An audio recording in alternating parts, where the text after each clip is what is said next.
কোরআনুল কারীমে বান্দাদের জন্য নিদর্শন বলা হয়েছে কোনটিকে?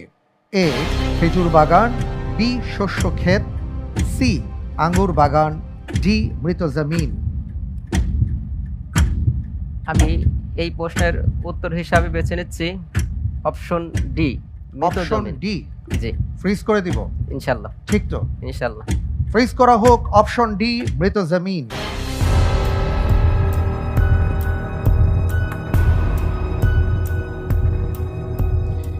আপনি বলছেন কোরআনুল কারীমে বান্দাদের জন্য নিদর্শন হিসাবে আল্লাহ তাআলা মৃত জমিনের কথা উল্লেখ করেছেন।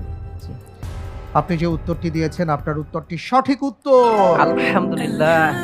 মাশাআল্লাহ, তাবারাকাল্লাহ।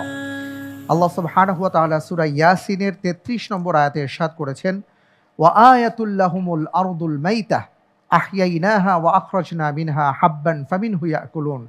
তাদের জন্য একটি নিদর্শন মৃত জমিন বা মৃত পৃথিবী। আমি একে সঞ্জীবিত করি এবং তা থেকে উৎপন্ন করি শস্য। তারা তা থেকে ভক্ষণ করে। মাশাআল্লাহ, তাবারাকাল্লাহ। আলহামদুলিল্লাহ। চমৎকার।